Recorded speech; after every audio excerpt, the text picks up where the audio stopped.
Hello friends, ज्योति public school Pratap Nagar सामान्य online class में एक बार फिर आपका स्वागत है। मैं अरबी चतुर्वेदी आपके लिए कुछ नए अकाउंट्स के बेसिक टॉपिक्स लेके आया हूँ जो आपके 11th क्लास सब्जेक्ट से रिलेटेड हैं और उसके साथ में वो चीज़ें आपके फ्यूचर के हिसाब से भी इम्पोर्टेंट हैं। तो चलिए स्टार्ट करते हैं हम अकाउंटेंसी के कुछ टॉपिक। देखिए, अकाउंटेंसी में अगर हम फाइनेंशियल पोजीशन की बात करें तो फाइनेंशियल पोजीशन को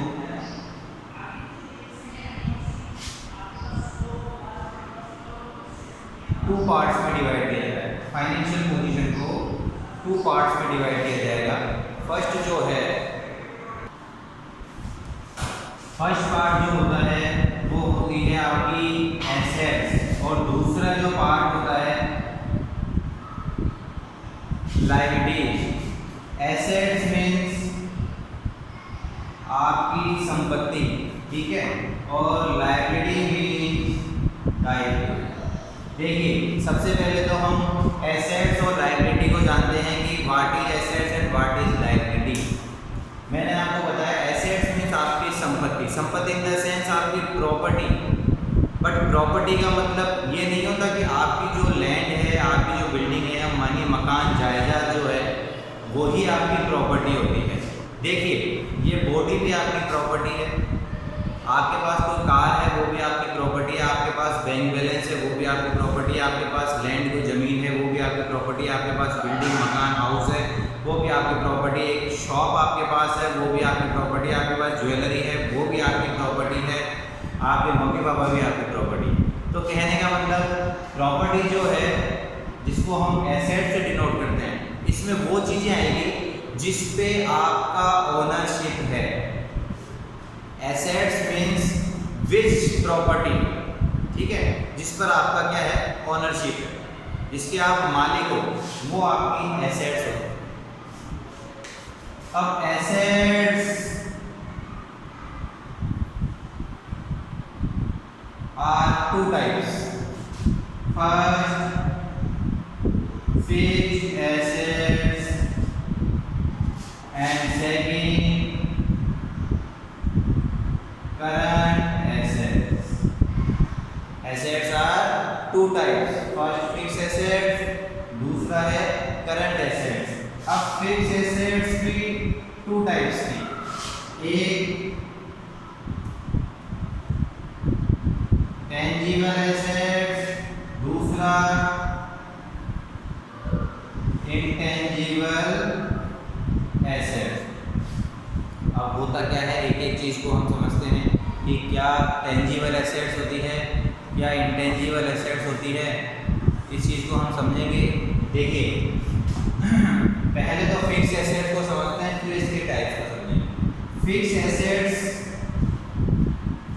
वो एसेट्स होती है जो बिजनेस में आपके पास लॉन्ग टाइम तक रहती है, वो आपकी फिक्स एसेट्स होती है। जो बिजनेस में आपके पास 2-4 महीने साल भर नहीं कई सालों तक आपके पास जो रहती है वो आपकी फिक्स एसेट्स होती है। क्लियर हो गई बात। अब फिक्स एसेट्स के मैंने टू टाइप्स बताए, टेंजिबल एसेट्स और इनटेंजिबल एसेट्स। देखिए, टेंजिबल एसेट्स वो एसेट्स होती है जिसको आप देख सकते हो, सील कर सकते हो, टच कर सकते हो, छू सकते हो, वो आपकी टेंजिबल एसेट्स है। फॉर एग्जाम्पल लैंड ज़मीन, उसको हम टच कर सकते हैं, बिल्डिंग हम टच कर सकते हैं, ठीक है, फर्नीचर हम उसको टच कर सकते हैं, मशीन इसको हम टच कर सकते हैं। ये आपकी टेंजिबल एसेट्स है। और ये टेंजिबल किसमें? फिक्स एसेट्स में। क्या घर में हम जो सोफ़ा सेट फर्नीचर लाते हैं क्या 2-4 महीने में चेंज कर लेते हैं? नहीं, कई सालों तक चलता है। तो जो प्रॉपर्टी कई सालों तक आपके पास रहती है वो फिक्स एसेट, उसमें भी जिसको आप देख सकते हो वो टेंजिबल फिक्स एसेट्स होती है। बिल्डिंग ऐसा तो नहीं हम बार बार मकान चेंज करते हैं, एक बार मकान बना लिया कई सालों तक उस मकान में हम रहते हैं, तो वो फिक्स एसेट्स है कई सालों तक। और वो भी कौन सी?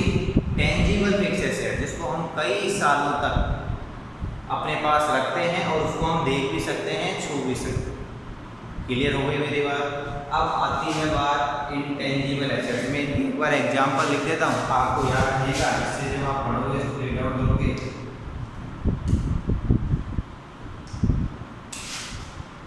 इसमें आता है आपके लैंड, बिल्डिंग, मशीनरी, फर्नीचर, ये इसके एग्जाम्पल टेंजिबल एसेट, जिसको देख सकते हो, छू सकते हो आप। अब बात आती है इनटेंजिबल एसेट्स। इनटेंजिबल एसेट्स वो एसेट्स होती है जिसको आप देख भी नहीं सकते, टच भी नहीं कर सकते, केवल फील, फेल्ट, FELT, फेल्ट, महसूस कर सकते हो केवल। होती है भी एक फिक्स एसेट्स है, कई सालों तक रहती है, बट इसको आप देख नहीं सकते, टच नहीं कर सकते, केवल फेल्ट कर सकते हो, छू सकते, केवल महसूस कर सकते हो।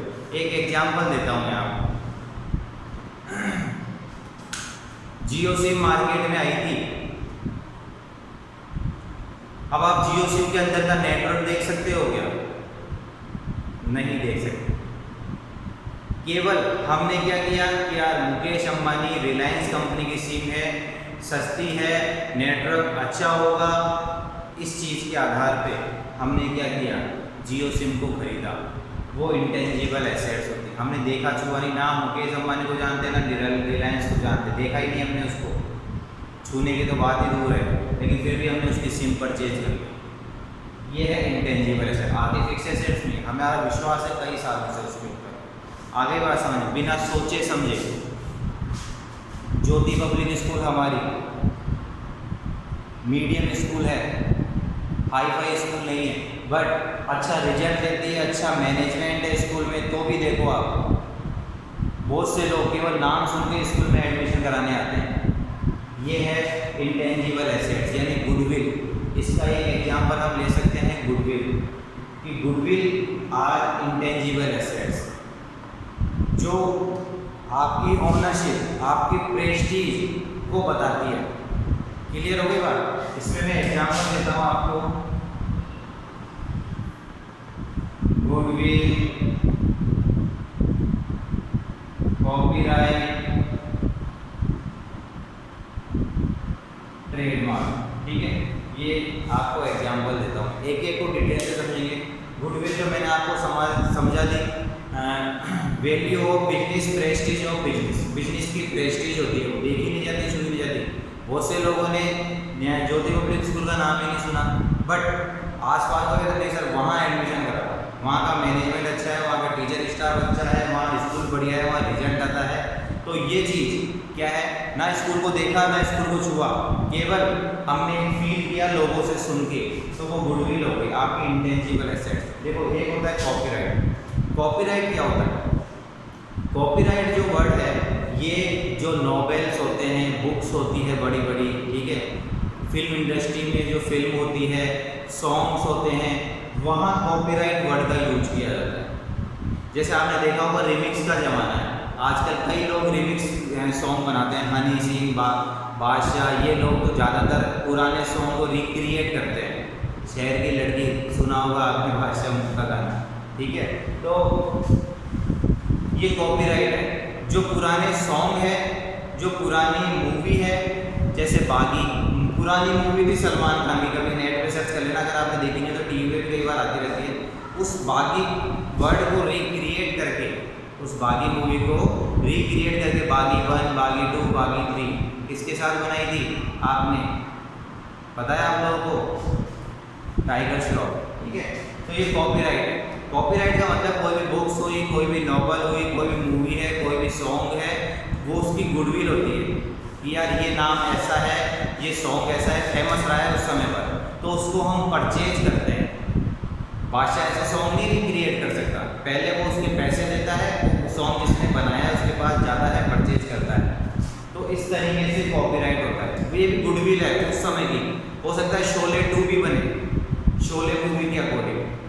तो पहले शोले मूवी जिसने बनाई थी उस व्यक्ति से मिलना पड़ेगा, वो नहीं होगा, मान लो मर गया, तो उसका जो ओनरशिप संभाल रहा है, उसका लड़का है या और कोई है, उससे मिलना पड़ेगा, उसको बोलना पड़ेगा साहब हम आपकी मूवी शोले के नाम से नई मूवी बनाना चाहते हैं मार्केट में। तो वो बोलेगा ठीक है आप बना लीजिए शोले 2 के नाम से, मुझे कोई एतराज़ नहीं है, बट मैं 50 लाख रुपए लूँगा इस शोले नाम के। ये होता है कॉपीराइट, ये भी गुडविल चलती है। तीसरा होता है ट्रेडमार्क। ट्रेडमार्क का मतलब as a sign, sign use करते हैं आप। जैसे छोटा सा एग्जाम्पल, निर्जा मोदी स्कूल है कोई। अब निर्जा मोदी स्कूल सब जगह है, केवल जयपुर में नहीं है। मैं स्कूल खोलना चाहता हूँ, तो मैं क्या करूँगा, निर्जा मोदी वालों से कनेक्ट होऊंगा। मैं बोलूँगा सर मैं आपके नाम से स्कूल खोलना चाहता हूँ जयपुर में, क्योंकि आप में तो वहाँ स्कूल है नहीं। मैं चाहता हूँ कि मैं 1 करोड़ रुपए खर्च करके वहाँ निर्जा मोदी स्कूल खोलूँ। तो निर्जा मोदी वाले कहेंगे कि अगर आप हमारा नाम काम में लेना चाहते हैं तो हमारे नाम से आपके पास बच्चे बहुत इकट्ठे होंगे, स्टूडेंट आएंगे, आप फीस भी उनसे ज़्यादा लोगे, तो हम हमारे नाम के 1 करोड़ रुपए आपसे लेंगे। तो वो ट्रेडमार्क होता है, अपना साइन, अपना चिन्ह, अपना नाम यूज करने के लिए। होते कुछ सिमिलर ही है, बट ये चीज़ें नोवेल, बुक्स, मूवी, सॉन्ग में काम आती है। ये आप किसी बिजनेस का मार्क अगर आप लेते हैं तो काम आते हैं। तो मेरे ख्याल से आपके समझ में आ गया होगा। फिक्स एसेट्स 2 टाइप्स की होगी, tangible asset, intangible asset. Tangible जिसको आप देख सकते हो, छू सकते हो, ठीक है, रहेगी, ये भी बिजनेस में कई सालों तक। इंटेंजिबल एसेट्स, इसको ना आप देख सकते ना टच कर सकते, रहेगी, ये भी बिजनेस में कई सालों तक, दोनों ही कई सालों तक रहेगी बिजनेस में, इसलिए तो फिक्स एसेट्स में आ रही है। बट इसको आप देख सकते हो, टच कर सकते हो, इसको आप देख भी नहीं सकते, टच भी नहीं कर सकते, ठीक है। 1 मिनट आप इसको देख लीजिए दोबारा, जो आपको बताया मैंने। फिर अगर नेक्स्ट टॉपिक हम पढ़ेंगे करंट एसेट्स, कि करंट एसेट्स क्या होती है, ठीक है। अब हम करंट एसेट्स पे चलते हैं।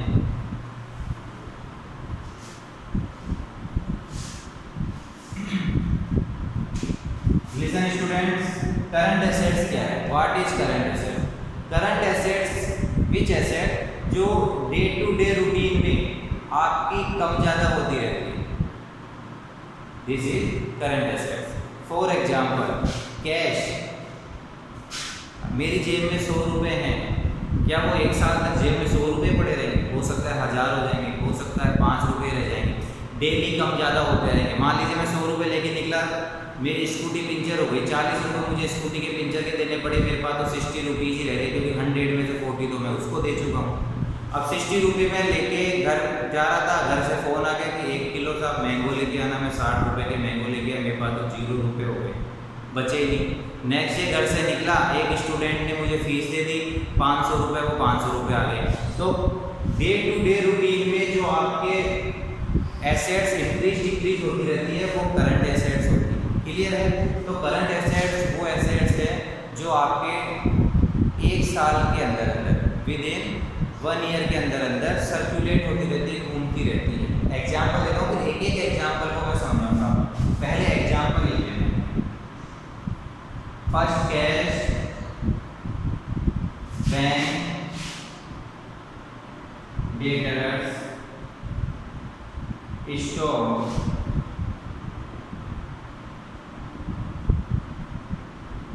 बिल्स रिसीवेबल, ये मोस्टली आपके क्या हैं, करंट एसेट्स के एग्जाम्पल्स हैं। बाकी बहुत सारे होते हैं, लेकिन अभी केवल बेसिक तौर पे इतना ही समझें आप लोग।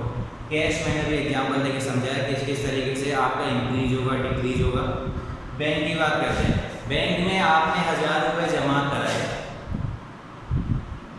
1000 कैश डिपॉजिट इनटू बैंक, आपने 1000 रुपये कैश वो बैंक में जमा करा दी। अब क्या वो 1 साल तक 1000 ही रहेंगे? हो सकता है आप उसमें से 100, 200, 500 रुपये निकाल दें, हो सकता है आप उसमें अमाउंट जमा भी करा दें। तो साल भर में आपको पता है अमाउंट जमा कराते ही रहते हो। और सुनो, अगर 1 रुपया भी आप नहीं जमा कराओगे तो ध्यान रखना, आपके बैंक में अगर 1000 रुपये पड़े हैं तो साल भर 1 साल के अंदर बैंक उस पर आपको 10, 20, 50 रुपये कोई ब्याज भी दे तो वो वैसे ही बढ़ जाएगा। तो बैंक में जो पैसा पड़ा है वो भी 1 साल के अंदर सर्कुलेट होता रहता है, इसलिए वो इसमें आता है करंट एसेट। अब डेटर्स की बात करते हैं। डेटर्स पॉइंट मैंने आपको समझाया भी था। डेटर्स का मतलब होता है देनदार, देने वाला। आप ज्योति पब्लिक स्कूल में पढ़ते हैं तो आप स्कूल वालों के डेटर्स हैं, क्योंकि स्कूल वालों को आप फीस देंगे, तो देने वाला डेटर्स होता है। अब सुनिए, क्या डेटर्स फिक्स हो सकते हैं? नहीं हो सकते, ये कम ज़्यादा होते रहते हैं, टाइम टू टाइम चेंज होते रहते हैं। मान लीजिए अभी स्कूल में 500 स्टूडेंट हैं, तो 500 स्टूडेंट जो हैं वो डेटर्स हो गए अपने स्कूल के। अब यही चीज़ मैं आगे चलाता हूँ। मान लीजिए जैसे ही कोरोना के बाद में स्कूल ओपन होंगे, स्कूल में 100 एडमिशन और हो गए, तो हमारे डेटर्स बढ़ गए क्या? देखो कम ज़्यादा हो रहे हैं। 600 स्टूडेंट हो गए तो अब 600 स्टूडेंटों से फीस कलेक्ट हो गई। हो सकता है उनमें से 5 जो ऐसे थे वो बदमाशी करते थे, मानते नहीं थे कहना, उनकी पनिशमेंट शिकायतें आई थी, हमने उनकी टीसी काट दी। अब 5 स्टूडेंट हमारे और कम हो गए। तो इस तरीके से हमारे डेटर्स जो हैं वो भी इंक्रीज डिक्रीज होते रहते हैं। बात करते हैं स्टॉक की। स्टॉक आपको समझाने की ज़रूरत नहीं है। स्टॉक मतलब जो आपके पास माल पड़ा हुआ है वो कभी फिक्स रह ही नहीं सकता, कम ज़्यादा होता रहेगा।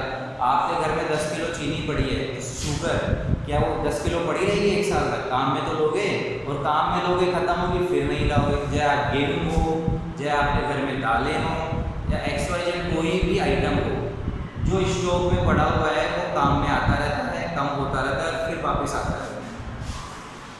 आपके लिए नया टॉपिक BR। BR का मतलब होता है बिल रिसीवर। बिल रिसीवर ये चीज़ 11th में पढ़ेंगे, आगे चैप्टर्स में आएंगे। बिल रिसीवर होता क्या है, एक छोटा सा मैं आपको इसको समझाता हूँ। जब मैंने मान लीजिए एग्जाम्पल के थ्रू समझते हैं, मैंने किसी को उधार क्रेडिट में किसी को माल सेल किया, तो मैंने उसको एक बिल लिख के दे दिया कि भैया आपने इतना इतना माल मेरे से इतने इतने रुपए में परचेज किया है, कितने महीने बाद इसका पेमेंट करेंगे? उसने कह दिया 3 महीने बाद मैं इसका पेमेंट करूँगा। मैं उसमें कहूँगा इस बिल में लिख दो 3 मंथ। वो 3 मंथ लिख देगा, मैं कहूँगा भैया सिग्नेचर भी कर दो, ताकि एविडेंस रहे कि भाई ये आप ही ने लिखा है 3 महीने। कल को मैं 3 महीने बाद आपसे मांगने जाऊँ और आप कहे तो मैं तो 5 महीने का था, तो मैंने पूछा कितने महीने बाद पेमेंट दोगे? आपने कहा 3 महीने बाद पेमेंट दूंगा। मैंने कहा इसमें 3 मंथ लिख दो। उसने 3 मंथ लिख दिया, सिग्नेचर कर दिया, वो बिल मैं अपने पास रख लेता हूँ। 3 महीने बाद मैं उसके पास पेमेंट लेने जाता हूँ, वो मुझे पेमेंट कर देता है। ये हो गया बिल रिसीवेबल वाली कंडीशन। अब आप पूछेंगे कि सर इसमें ये करंट एसेट्स में क्यों आया, इसमें पैसा कम ज़्यादा क्यों हुआ? भाई मैं माल बेचे जा रहा हूँ तो मेरे पास बिल आए जा रहे हैं, तो वो मेरे डेटर्स बन रहे नहीं बन रहे, उनसे मुझे पैसा लेना है।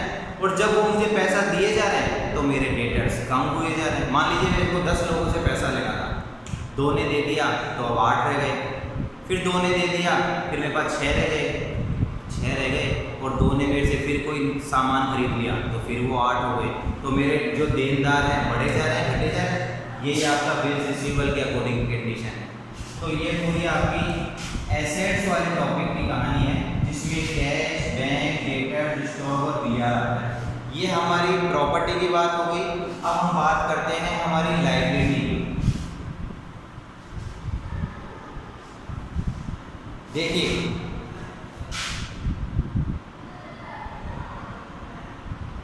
लायबिलिटीज का मतलब होता है दायित्व। दायित्व का मतलब होता है आपकी रेस्पॉन्सिबिलिटी। भाई आपके पास रेस्पॉन्सिबिलिटी होती है, उसको हम दायित्व कहते हैं। और ये जो लायबिलिटी होती है ये भी आपकी 2 पार्ट्स में डिवाइड होती है।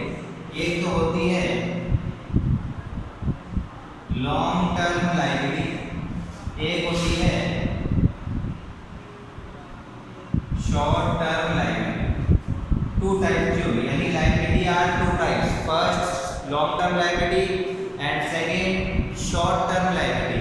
अब एक एक चीज को समझते हैं। लॉन्ग टर्म लायबिलिटी वो होती है जिसका पेमेंट आपको कई सालों में करना है, वो आपकी लॉन्ग टर्म लायबिलिटी होगी। और शॉर्ट टर्म लायबिलिटी वो हो गई जिसका पेमेंट आपको विदिन 1 ईयर, 1 साल के अंदर अंदर ही करना होता है, वो आपकी शॉर्ट टर्म लायबिलिटी होगी। अब एक एक चीज को हम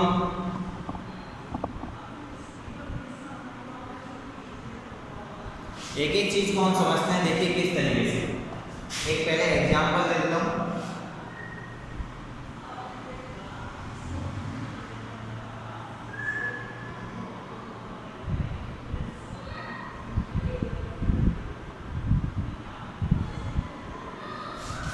bank loan, housing loan, car loan, ये जो लोन है ये लॉन्ग टर्म लायबिलिटी में आते हैं, क्योंकि इनका पेमेंट आपको कई सालों तक करना होता है।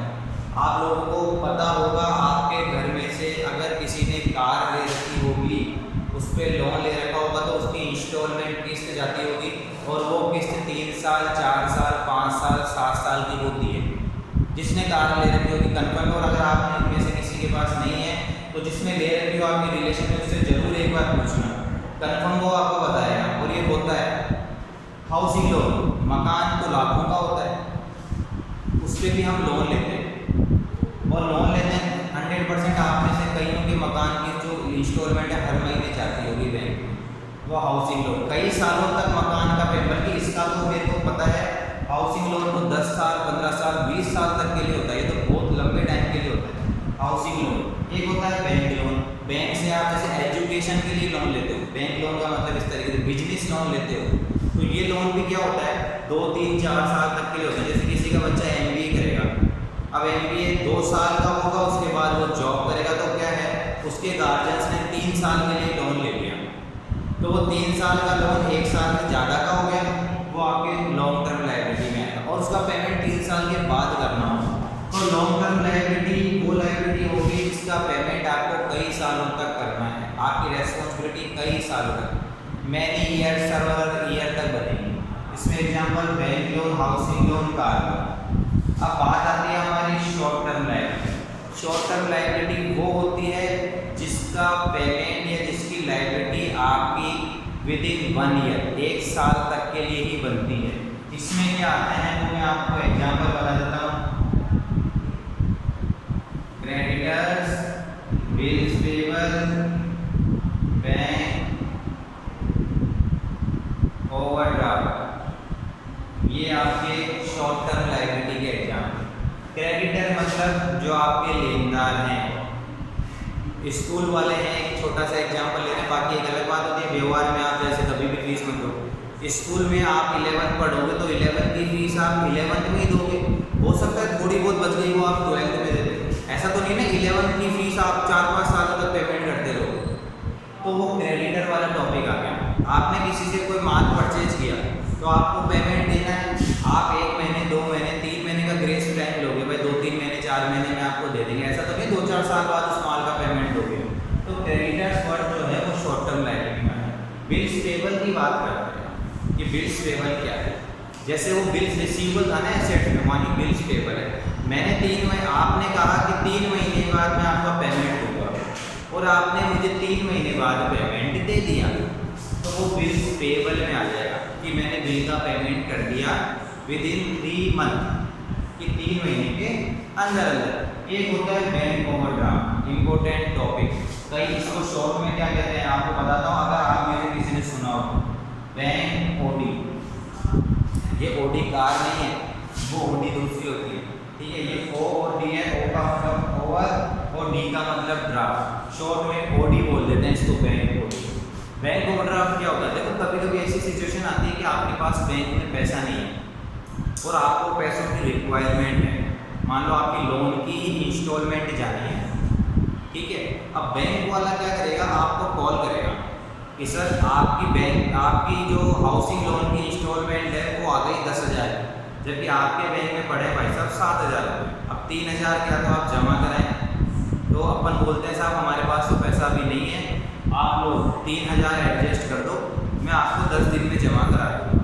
तो बैंक वाले क्या करेंगे, उस 3,000 को एडजस्ट कर देंगे आप, यानी वो जो इंस्टॉलमेंट है उसको क्लियर कर देंगे और उस समय बाद में जो भी आपने टाइम दिया है आप वो 3,000 रुपये जाके बैंक में जमा करा दो। लेकिन ऐसा नॉर्मल लाइफ में नहीं होता है सर, इसके लिए आपकी गुडविल अच्छी होनी चाहिए बैंक में, आपको लोग जानने चाहिए। ये बैंक ओवरड्राफ्ट ओडी उन्हीं बिजनेसमैन के लिए होती है जिन बिजनेसमैन का रूटीन अच्छा होता है, जिनकी मार्केट में वैल्यू गुडविल अच्छी होती है। ये हम जैसे लोगों के लिए नहीं, कल को आप जाके कहते हो भाई साहब 3,000 रुपये कर देना, बैंक वाला आपको है ना पैसा सुनाओ देगा 2-4 लाइन, ये हम लोगों के लिए नहीं है, ये केवल बिजनेसमैनों के लिए बैंक ने फैसिलिटी दे रखी है, वो भी उनके लिए जिनकी गुडविल अच्छी है। फॉर एग्जांपल अपन मुकेश अंबानी का ले लेते हैं, बाबा रामदेव का ले लेते हैं, जिनकी मार्केट में वैल्यू अच्छी है, इनके प्रोडक्ट अच्छे बिकते हैं, पब्लिक में इनकी गुडविल है, ये एकदम से भागेंगे नहीं, जैसे विजय माल्या भाग गया, नीरव मोदी भाग गया, वैसा इनका काम नहीं है। तो इनको बैंक गुडविल के बेस पर कुछ दिन के लिए पैसा दे देती है। ये लॉन्ग टर्म लायबिलिटी और शॉर्ट टर्म लायबिलिटी आपकी क्लियर हो गई पूरी की, क्लियर है। अब देखिए मैंने आज आपको जो टॉपिक समझाया वो था हमारी फाइनेंशियल पोजीशन से रिलेटेड। ध्यान रखो, मैं आपको बता देता हूँ एक छोटा सा वाक्य कि हम अपनी बिजनेस की फाइनेंशियल पोजीशन के लिए तैयार करते हैं बैलेंस शीट। बैलेंस शीट क्या होती है? आदमी का जैसे अपना अगर अपन ने कुछ वर्ड यूज करते हैं, देखो कुछ वर्ड हमारी लाइफ में जो होते हैं वो हमारी पढ़ाई में भी काम आते हैं। कई बार दो दोस्तों में औरतों में ऐसे लड़ाई रहती है तो आपने देखा होगा, अरे चुप रहे, मैं तेरा काला चिट्टा जानता हूँ, मैं तेरा कभी सारा कच्चा चिट्टा खोल दूंगा। बोलते हैं ना, कच्चा चिट्टा का मतलब तेरी सारी स्थिति बता दूंगा तो कैसा इंसान है। वैसे ही बैलेंस शीट को अगर हम हिंदी में देखें तो हिंदी में इसको चिट्ठा कहा जाता है। चिट्ठा का मतलब होता है पोजीशन, एक्चुअल पोजीशन आपकी पता चल जाएगी। और बैलेंस शीट में 2 पार्ट्स होते हैं, एक तो होती है जो मैंने भी आपको बताया लायबिलिटी, और एक होती है एसेट। बैलेंस शीट का परफॉर्मा भी ऐसे ही होता है, ऐसे बैलेंस शीट लिखते हैं, इस तरफ लायबिलिटी आती है, इस तरफ क्या आती है? एसेट्स आती है। वो जब हम आगे पढ़ेंगे उस समय पे चैप्टर वाइज अच्छी तरीके से क्लियर होगी। बाकी ये सारे बेस चैप्टर से रिलेटेड है, जो मैं आपको वीडियो बना रहा हूँ ये सारे चैप्टर से रिलेटेड है, और इनको एक एक चीज़ को फोकस करें, यही चीज़ हम उस समय पे पढ़ने वाले हैं। ठीक है, जो बेनिफिट आपको ऑनलाइन क्लासों से, ऑडियो से, वीडियो से मिल रहा है उसको आप ज़्यादा से ज़्यादा फोकस करें, ध्यान दें।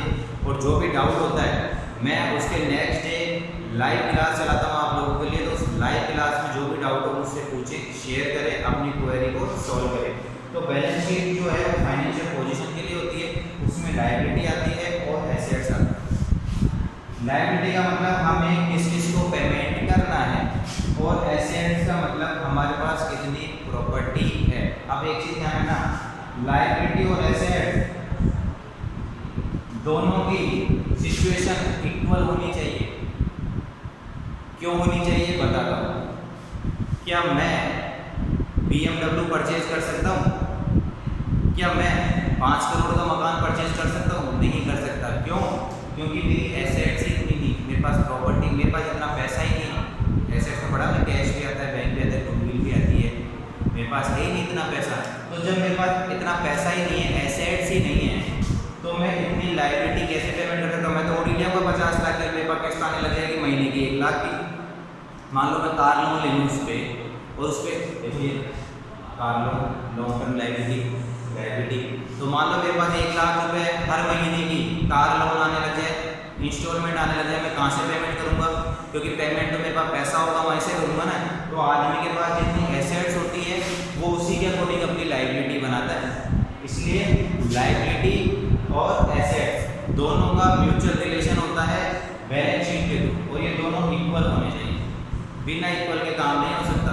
मैं मुकेश अंबानी की तरह काम नहीं कर सकता, ना सोच सकता। ऐसे नहीं कि उसके पास तो 4 मंजिल है, 4 मंजिल पर कार पार्किंग की है। हमारे घर में कार पार्किंग नहीं है, हमारे को कार भी होती है जो घर के बाहर खड़ी करनी पड़ती है। तो ये लायबिलिटी के अकॉर्डिंग एसेट चलता है और एसेट्स के अकॉर्डिंग ही लायबिलिटी चलती है, और इन दोनों का म्यूचुअल रिलेशनशिप इक्वल होगा।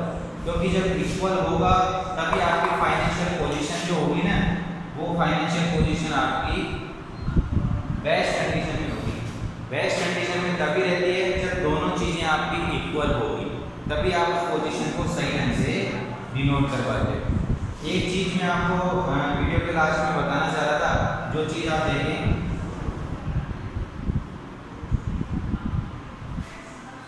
कुछ ऐसे एक्सपेंसेस भी होते हैं जो बिजनेस स्टार्ट करने के समय पे होते हैं। वो होते तो एक्सपेंसेस हैं, बट हम उसको एसेट्स मानते हैं। जैसे देखिए, मैं बिजनेस स्टार्ट कर रहा हूँ, उसके लिए मैंने एक लैंड परचेज करी, ज़मीन खरीदी, क्योंकि मुझे उस ज़मीन पे बनानी है बिल्डिंग, और बिल्डिंग के अंदर फिर मैं फैक्ट्री लगाऊंगा, मशीनें ला के। तो मैंने सबसे पहले तो क्या स्टार्ट किया, लैंड परचेज करी। मैंने क्या करा, ज़मीन खरीदी है, फिर भी देखो वो मेरी क्या है, एसेट्स, क्योंकि अब मेरी प्रॉपर्टी हो गई, तो मेरा उस पर ऑनरशिप है। मैंने बिल्डिंग बनाई, उस बिल्डिंग बनाई, उसके लिए जैसे मैंने लोन लिया, हाउसिंग लोन, बट वो बिल्डिंग भी मेरी, उस पर ऑनरशिप हो गई, यानी वो मेरी है वो मेरी एसेट्स। उसमें मशीन लेके आया, मशीन भी मैंने आपको बताया एसेट्स में आती है, बट मैंने खर्चा किया है, लेकिन वो भी मेरी क्या है, एसेट्स है। तो ध्यान रखना, जिस चीज़ को आप परचेज करते हो, खर्चा करते हो, वो आपकी एसेट्स। अगर आप एक पेन भी परचेज करके लाते हो तो वो आपकी एसेट्स है। आप क्लास में कई बार कह देते हो, अरे मेरा पेन देना भी है, अरे ये मेरा पेन है, अरे मैं कल ही लेके आया हूँ, ये कॉपी मेरी है। क्यों? क्योंकि उस पर आपने खर्चा किया है, वो आपकी ओनरशिप है। तो नोटिस कर लेना, जितनी भी चीज़ पे आप खर्चा करते हो वो आपकी ओनरशिप है। तो यहाँ खर्चा नहीं कर रहे, यहाँ लाइब्रेरी में आप उसका पेमेंट कर रहे हो। क्लियर हो गई बात? आज की वीडियो जो थी फाइनेंशियल पोजीशन, एसेट्स और लायबिलिटी पे थी। आप इसको गौर से वॉच करना वीडियो को, और जो भी डाउट हो वो हमारी क्लास के अंदर पूछना। Okay students, bye.